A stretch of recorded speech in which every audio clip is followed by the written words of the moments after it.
Hello, I'm Jeanne E. Poole, the Editor-in-Chief of the Heart Rhythm O2 Journal. And today we are here to interview our guest, Dr. Nestor Lopez-Cabanillas from Buenos Aires, Argentina. I also have with me today one of our wonderful associate editors on the HRO2 Journal, Dr. Marye Gleva from Washington University in St. Louis. We are going to be discussing a paper, a very important paper that was published in HRO2. The title of the paper is A Statement from LAHRS, the Current State of Arrhythmia Care in Latin America. And just a word about global voices in HRO2, because it is into this section that we have published the paper. HRO2 is dedicated to representing electrophysiologists and their work and their challenges and their patients around the world. So we're very excited today to be able to talk to you. So let me first ask you a very general question and give you congratulations. Of course, this was a tour de force from a group of you. You are the co-chair on the paper. So maybe you can just give us a little bit of background on what led up to doing this expert statement. Well, first of all, thanks a lot for the invitation to talk, to be here in this program of HRS TV. The answer is very important because you were the people that pushed us to do this huge effort, and that finally was published. And then we were invited to the Latin American HRS and HRS Summit in 2023. And then because of that, we were pushed to gather the information that was a huge challenge because of the completely absent or the complete lack of statistic information data in the region. And thanks for this primary invitation that was the cause of this article. Well, maybe you could give us kind of a brief overview of what your major findings were, and then I'm going to turn it over to my colleague. Well, I have to talk about different things. Right. In this article, we talked about the workforce, the technology available in the region, the EP societies, the meetings in the region, also the health insurance coverage in the region, and also the diseases. And then this is the general scenario of the article that I can explain in more detail if you want. Marye, would you like to take over for a moment? Well, thank you. And I want to also add to Jeannie's congratulations, because I think the work that you, your co-authors, and your colleagues did was really important, especially as heart rhythm is global. And for me, for someone who lives in North America, I had very limited knowledge of the heterogeneity of the countries that make up Latin America and the different health systems.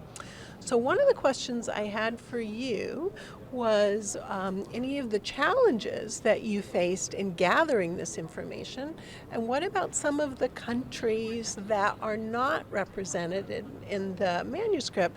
I wasn't sure if they didn't have an EP presence or if they were just busy and weren't able to answer the questionnaires. Yes. Latin America is a region with 20 countries, and 16 countries were represented in the article and in this publication. Some countries like Honduras, Guatemala were not represented, as also Paraguay, because there is not a representatives to the Latin American HRS. There are not members in these countries. There are not any EP societies. And then this is the problems.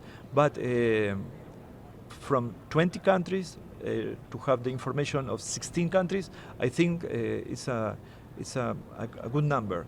And then we started to contact the representative of the Latin American HRS, also the president of every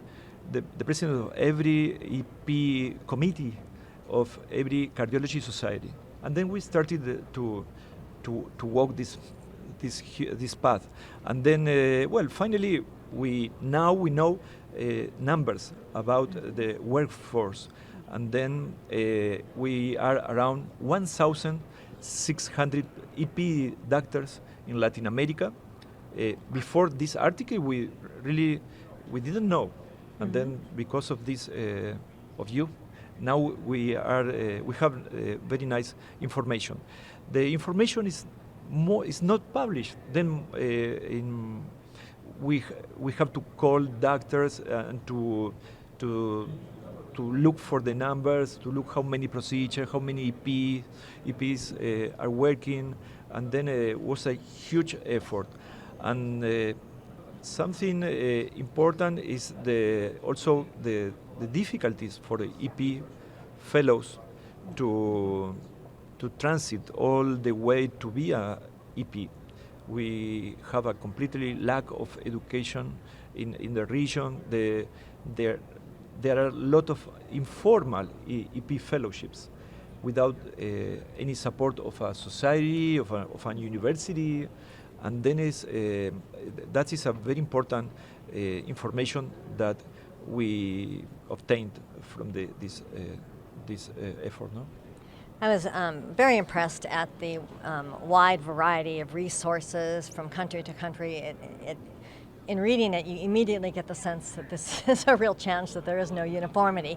So what would you say are some aspects of your findings that lead to immediate action, things that you can work on and collaborate with? I mean, we're talking completely different countries with different governments and different healthcare systems. So where do you take this to try to move this forward, to find some common ground?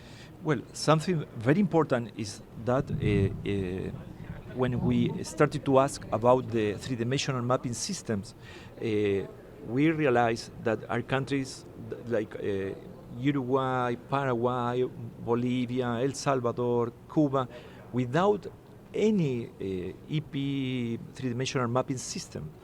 And then, knowing that information, now we have to act. And then we started to talk with the companies. Why there are some countries without any access to atrial fibrillation ablation? And that is something that it's very astonishing for us. And then we started to look for the way to change things. And then also not every country has his own EP society.